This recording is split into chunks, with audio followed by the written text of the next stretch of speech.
देश के कोहिनूर रतन नवल टाटा का अंतिम संस्कार पूरे राजकीय सम्मान से किया गया। उनके दर्शन के लिए जन सैलाब उमड़ पड़ा। हर कोई बस आखिरी बार अपने असली हीरो को देखना चाहता था। पूरे देश और दुनिया में रतन टाटा ने जो इज्जत और शोहरत कमाई, कभी किसी के और के हिस्से में नहीं आई। उनके अंतिम दर्शन करने उनकी सौतेली मां सिमोन टाटा भी पहुंची। व्हीलचेयर में मां को उनके पास लाया गया। सिमोन टाटा के आंखों से आंसू नहीं रुक रहे थे। अंतिम दर्शन के बाद उनको तुरंत वहां से वापस ले जाया गया। सिमोन नवल टाटा रतन टाटा की सौतेली मां और नवल टाटा की दूसरी पत्नी हैं। सिमोन साल 1961 में लैक्मे लिमिटेड के बोर्ड में शामिल हुई और 1964 में कंपनी की प्रबंध निदेशक भी बनी थी। साल 1982 में उन्होंने बोर्ड के अध्यक्ष के रूप में काम संभाला और ट्रेंट की स्थापना की थी।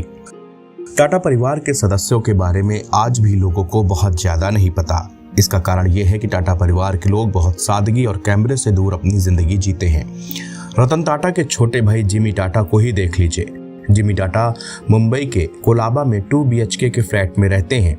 जिमी रतन टाटा के छोटे भाई हैं। वो बेहद साधारण जिंदगी जी रहे हैं।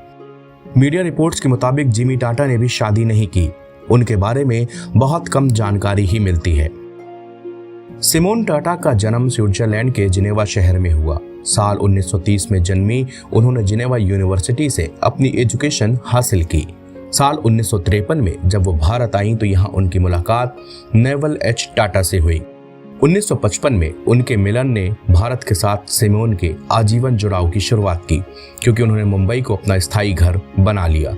सिमोन नोएल टाटा की मां है और नवल से उनकी शादी की वजह से वे रतन टाटा की सौतेली मां भी बन गई। लैक्मे की सफलता के बाद रिटेल सेक्टर में संभावनाओं को देखते हुए उन्होंने एक रणनीतिक कदम उठाया। 1996 में टाटा ने लैक्मे को हिंदुस्तान लीवर लिमिटेड में बेच दिया और प्राप्त आय का उपयोग ट्रेंट की स्थापना के लिए किया, जो एक महत्वपूर्ण कदम था। इसके बाद बेस्ट साइड ब्रांड की स्थापना हुई। यह ब्रांड जल्द ही एक घरेलू नाम बन गया और इसने डिपार्टमेंटल स्टोर खरीदारों का ध्यान अपनी ओर आकर्षित किया।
Huh?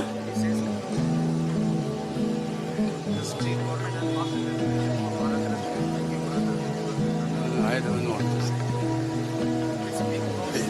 I know he is, and he's my first cousin.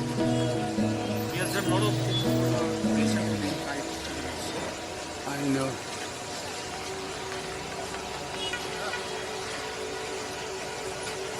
He's globally head India now. Of course.